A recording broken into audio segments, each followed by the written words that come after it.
Welcome to Brainish English Stories. My dear Abe, my wedding with your cousin has been cancelled in the most silly way. It happened because of a silly trick I played on her, almost without meaning to. I am very confused and don't know what to do.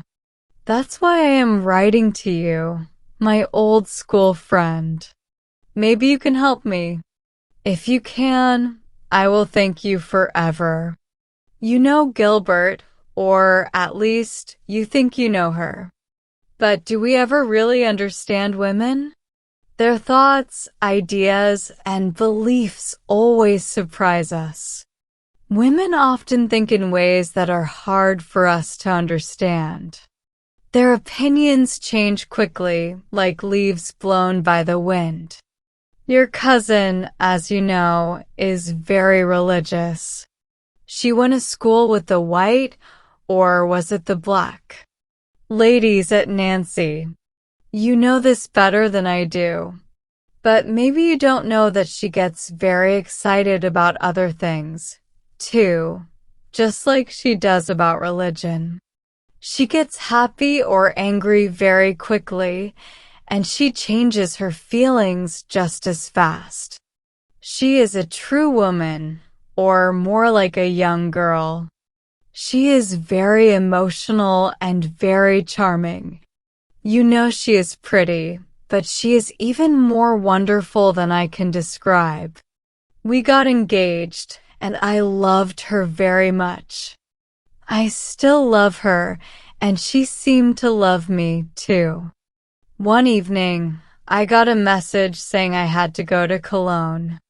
It was for an important meeting about a medical case. After that, I might need to do a serious and hard operation. I had to leave the next morning, so I went to see Gilbert. I wanted to say goodbye and tell her I couldn't have dinner with them on Wednesday. I told her I would come back on Friday. Be careful with Fridays. They always bring bad luck. When I told her I had to go to Germany, her eyes filled with tears. But when I said I'd return soon, she clapped her hands and said, "I'm happy you're going. You must bring me something, a small gift, just a memory, but something you pick for me. You have to guess what I'd like best. Then I'll see how clever you are." She thought for a moment and added, "You can't spend more than 20 francs. I want the gift to show your thoughts, not how much money you spend."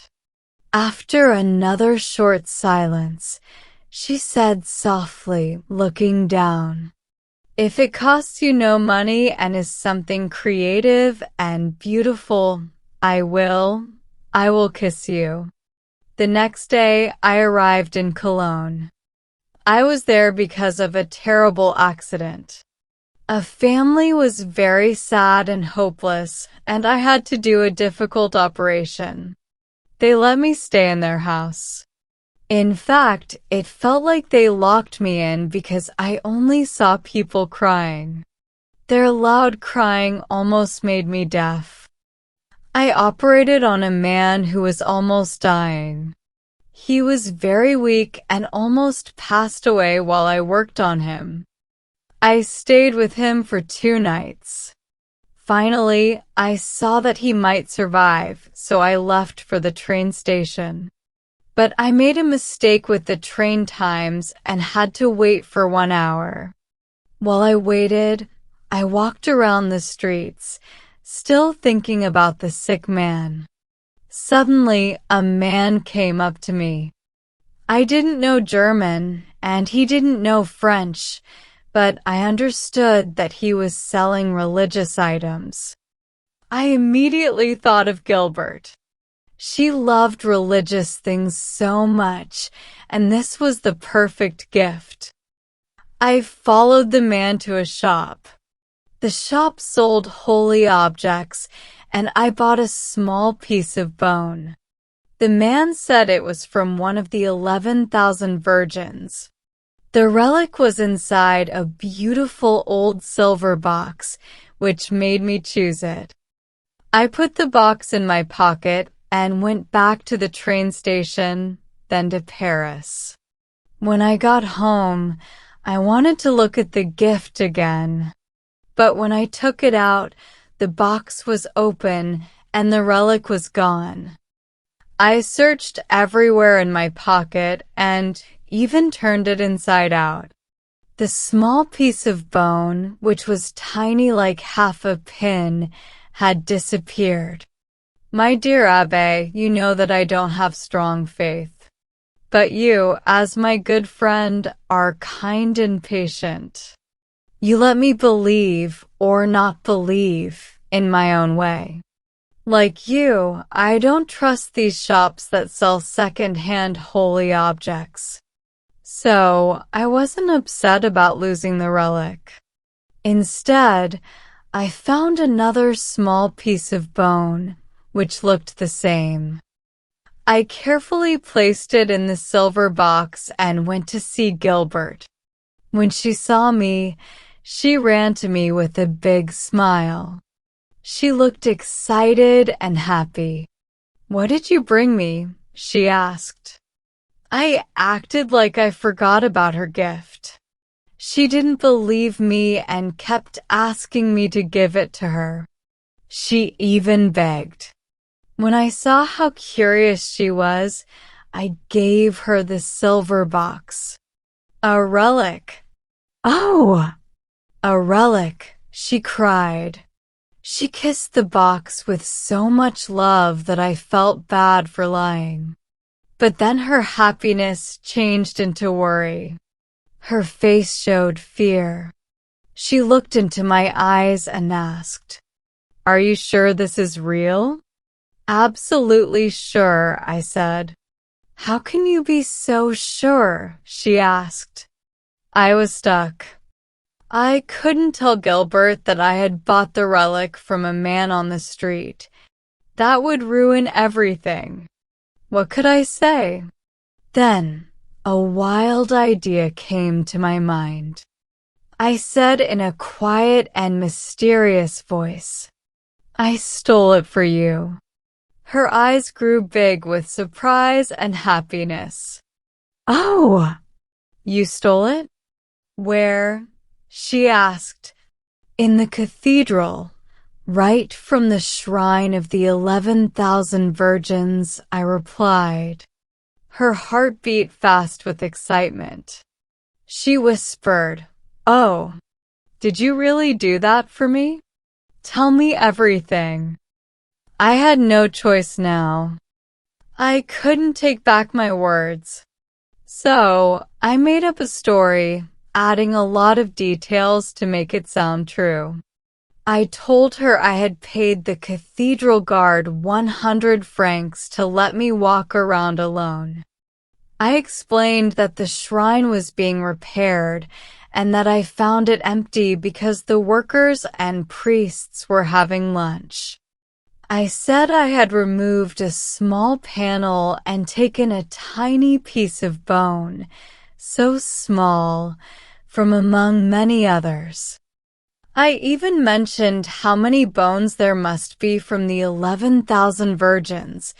Then I told her I went to a goldsmith and bought a special box for the relic. I added that the silver box cost 500 francs. She wasn't interested in the cost. She listened to my story, shaking with joy. "How I love you," she whispered and threw herself into my arms. Think about it. I had told her I committed a crime for her. I said I had stolen from a holy place, broken into a shrine, and taken relics. And for that, she adored me. She thought I was perfect and wonderful. This is how women are, my dear Abbe, all women. For 2 months, I was the perfect lover. Gilbert made a beautiful little chapel in her room to keep the relic. She believed I had done a divine act of love for her. She prayed and admired the relic every morning and night. I asked her to keep this a secret because I might be arrested and sent to Germany. She promised not to tell anyone.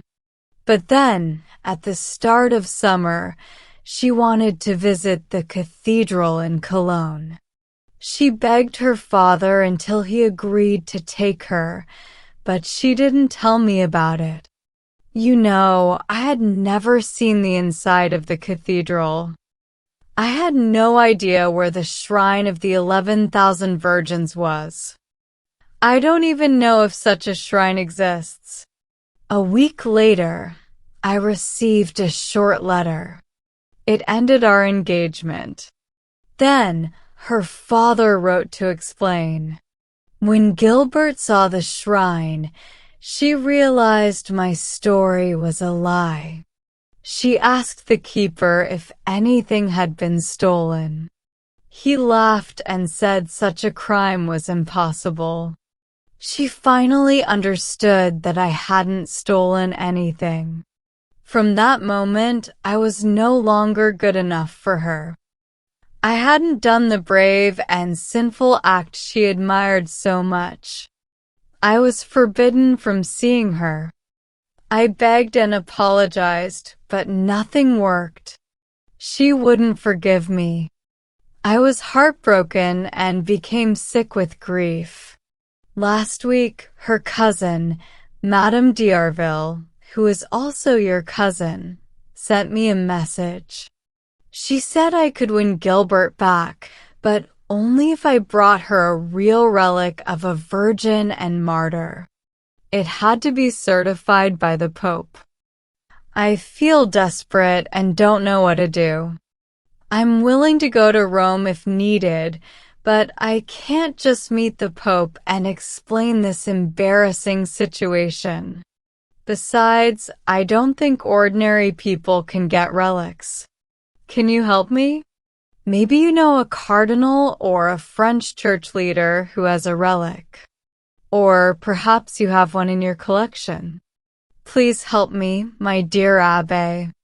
If you do, I promise I will change and become a better man sooner than I ever planned. Madame d'Arville told me, poor Gilbert will never marry. My old friend, please don't let your cousin become the 11,001st virgin. Forgive me for my foolishness. I am unworthy, but I love you and send you my warmest wishes. Your old friend, Henri Fontel.